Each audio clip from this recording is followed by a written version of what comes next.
Hey, welcome back, everyone, to Getting In, a College Coach Conversation. We are joined for the final segment today by Michelle Clifton, my colleague in college finance, all the way on the other side of the country. Hey, Michelle, welcome to the show.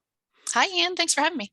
I'm glad to have you here, and we are going to be talking a little bit about income-driven repayment plans.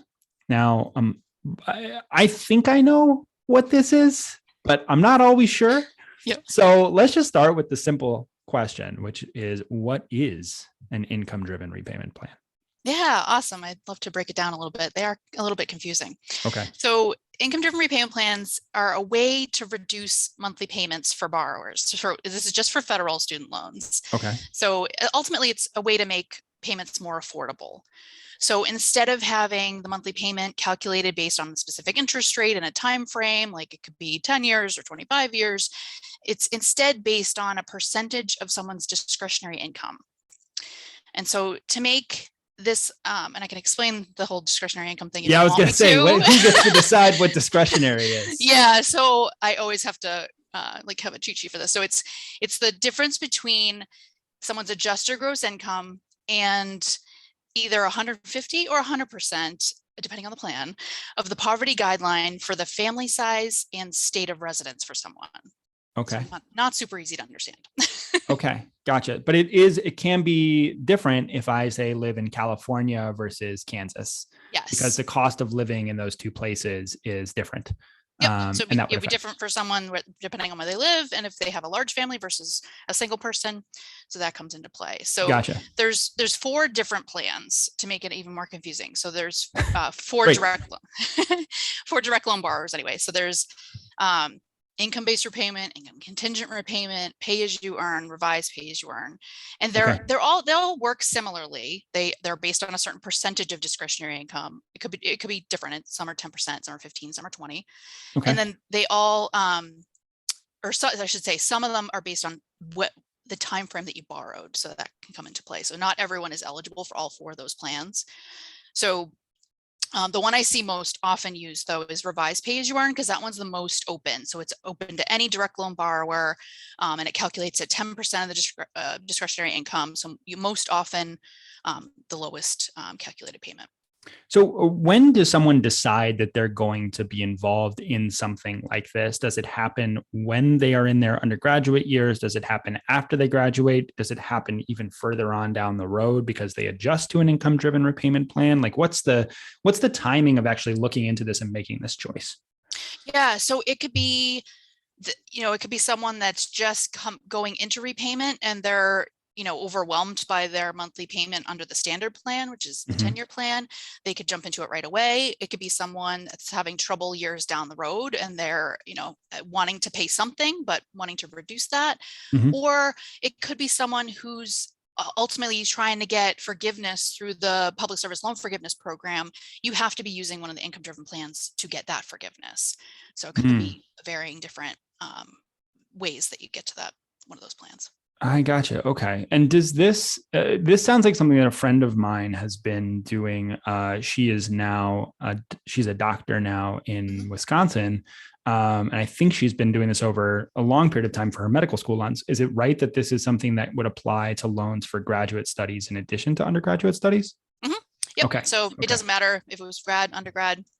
Now as long as it's a federal direct loan. It sounds like a really appealing option. What is the eligibility guideline for this? How do I figure out whether it's something that I can take advantage of if it's the right sort of situation for me? Yeah, the tricky thing is that not everyone can end up using these. It all depends on your federal loan debt relative to your income.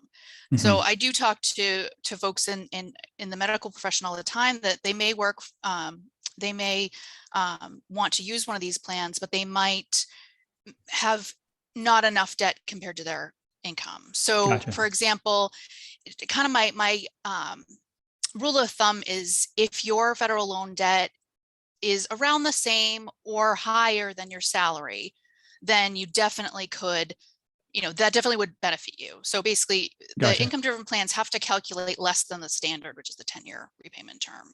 Gotcha. And if your income is a little bit higher than your debt, you may still be able to use one of these plans. But if it's, if your income is substantially more than your debt, you might not actually end up being eligible to use one of the plans. And is that because the income-driven repayment plan is always going to amount to a lower monthly payment than you would pay under a standard plan? And so it's not something that they want to offer up for someone who's making a lot of money and could meet those monthly payments? Yeah. I mean, I think revised pay as you earn allows you to calculate higher, but there's, unless you're wanting to pay more, that's not really the spirit of those plans. So it's typically you're wanting to get that lower. Can you just let's talk through a little bit more about that loan forgiveness component? Just as a primer for everyone who's listening, what does that loan forgiveness look like? And then how does that fit in with the income-driven repayment plan? Yeah, so there's actually two different ways you can get forgiveness through these plans. So one being public service loan forgiveness that I mentioned before. And so with public service loan forgiveness, that's for direct loan borrowers who either work for a tax exempt not-for-profit organization or a government organization at any level. And if you meet those two criteria and you're eligible for one of the income-driven plans, you can essentially get those loans forgiven after 120 payments. If there's any balance remaining at that point, then any amount would be forgiven. So 120 payments, 12 months in a year, that's 10 years 10 of years. monthly payments. Doesn't have to be consecutive, but okay, oftentimes it is. Cool. So then that's one way to get forgiveness through these plans. The other is there's just straight income-driven forgiveness. So the reason that they have this, so basically it's either 20 years or 25 years, depending on the plan. So sometimes that can make the decision on which plan you use as well. Ultimately there, it's because, so say your payments are very low through using one of these plans and you're not, maybe you're not even covering the interest that's accruing every month, or maybe you are covering the interest, but only a tiny bit of the principal. I see that a lot. Your loan's either going to be growing or it's going to be being reduced at a very, very slow rate. So you could, if there weren't forgiveness opportunities, you'd be in repayment forever, essentially. Right. So they have created these programs where it's 20 or 25 years. Historically, that was a taxable event for this one, not through PSLF, but through this forgiveness, which could be substantial for some folks. But fortunately, it has been made not taxable through 2025, but that's currently set to expire on January 1st of 2026. So if that doesn't get extended or made permanent, going in the future, that could be. So we're counting on an act of Congress to extend. Yeah. Okay. So don't hold your breath, everyone. Yeah. Okay. So my question is, just hearing everything that you're saying here, if I qualify for an income-driven repayment plan, what are the drawbacks to signing up for it? It sounds like maybe I can't pay down the loan as fast as I might be able to otherwise, but I can always pay toward the principal if I have extra funds on hand, can't I? Yeah, I mean, sometimes. So if it's someone who's not going to be eligible for public service loan forgiveness, if you work for a for-profit employer, it can be overwhelming if you are seeing your loan growing or if it's being reduced at a very, very small rate or time frame. You could, if you wanted to use one of these plans just as kind of a safety net to keep those payments lower so you can cover them. Exactly. Just like you said, you can pay extra at any point in time. As long as you've paid the interest that accrued during that month, you can always pay towards the principal through an extra payment to kind of tackle that quicker. But yeah, I mean, I would say the big drawback is the time frame and the paying off the loan in a much longer period of time. Gotcha. And so it's just like, maybe I can just, kind of grin and bear it and pay the full monthly payment and be done with this. But if it really is becoming a situation where that isn't working for me based on my income level, based on the cost of living where I live, based on the size of my family, then one of these income-driven repayment plans could be a great alternative. Yeah, like sometimes I'll talk to someone who's a recent grad and they're overwhelmed going into repayment for the first time. They may use this for a year or two and then ultimately, hopefully go into that standard plan for the rest of the time frame to pay it off quicker. Gotcha. I like the sound of the flexibility here. It feels like there is some wiggle room in figuring out what's best for you. What about getting signed up? Do you have to apply for this? What kind of information needs to be provided and to whom in order to qualify for one of these income-driven repayment plans? Yeah, it's a good question. So normally when it comes to changing your repayment plan, which is a very flexible process, you usually would start right with your servicer. So on your servicer's website, you would go through an option to change your payment plan and walk through that. But with income driven, it's actually, if you know that that's what you're looking for, it's actually easier instead of starting out on your servicer's website to actually go right to studentaid.gov. Okay. And on studentaid.gov, you'll want to log in with the FSA ID, which is the username password that you used to sign the FAFSA years prior. And on there, if you're logged in, you can, or once you're logged in, you would go to manage loans and then either certify or recertify your income driven repayment plan. So the certify is if you're doing it for the first time, recertify is if you're doing it after, if you're doing this for in the future, because you do have to go through this process every year if you're continuing to use the plan. You have to recertify it every year. So every year you recertify what your income level is, yes, and your cost of living based on the state you are. All that information needs to be run through that system again. Exactly. So say you're using this for a period of 10 years or even 20 years, your payments are going to change every year based on your income and family size and state and all of that. Gotcha. Okay. But yeah, so as far as applying, so you walk through that. It's going to ask you for your family size, your marital status, and it's actually going to have you use the IRS data retrieval tool, which if someone who's done the FAFSA in the past couple of years, that's what you use to pull over your tax data. Just same thing there. You're pulling over your most recent tax data, so they'll confirm your income. And then from there, you'll submit it and nothing will happen right away. What they're going to do is they're going to send that information over to your servicer.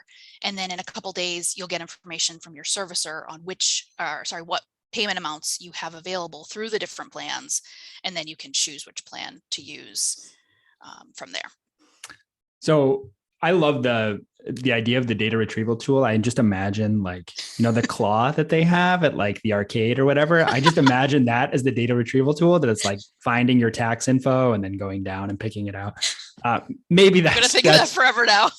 That might be just me, but like every time I hear data retrieval tool, it's like, yeah, it's probably like the claw. Hopefully it's much better at picking things up and bringing it to where it needs to go than the claw is.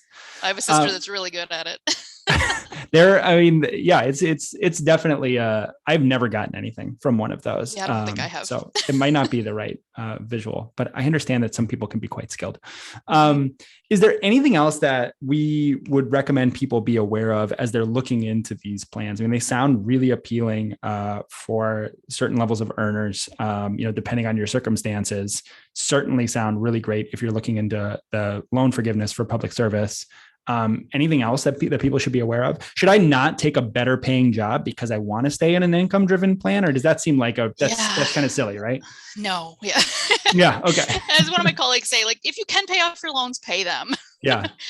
One thing I would say is that, as we get into, the end of the federal loan repayment pause, which was recently extended once again until May 1st. But as we, eventually go into repayment on federal loans again, it is important to note that, if this is the first time you're going to repayment or the first time you want to use one of these plans, you do want to go through the application process probably a month or two prior to your first payment being due to get that all squared away. And then for folks that maybe were using income driven repayment before the loan pause, prior to March of 2020, you actually don't need to do it right away if you don't want to. So they've actually pushed out the recertification date for everyone, where the earliest is going to be August of 2022. So if you like the payments that you had, forever ago, you can continue with that if you want to. Or, if your income has gone up substantially since then, you might not want to recertify until you have to. Yeah. And you can find your recertification date on the studentaid.gov website. But for, if your income has reduced since then, you might want to opt to recertify early, even though you don't have to. Gotcha. These are the little kind of tips and tricks that people come to the radio show to hear a little bit more about, because it's very, very complicated. So thank you so much, Michelle, for being here to walk us through the IDRs, the income driven repayment plans. Absolutely. Thank you. Yeah, folks, it was a great show. I hope that you all enjoyed it as much as I did. We've got another great one coming up next week. We're going to have Megan Stibendek from Arbor Bridge, one of our test prep partners, on to talk about myths around the SAT and ACT. It's getting to be test time, so you'll want to come and join us for that. We'll also be talking a little bit about how to ask for merit scholarship dollars and increasing the amount of your aid offer, because it is getting to be negotiation season for seniors. So join us next week. We'll have a great show for you. Until then, Happy New Year and enjoy the start of 2022.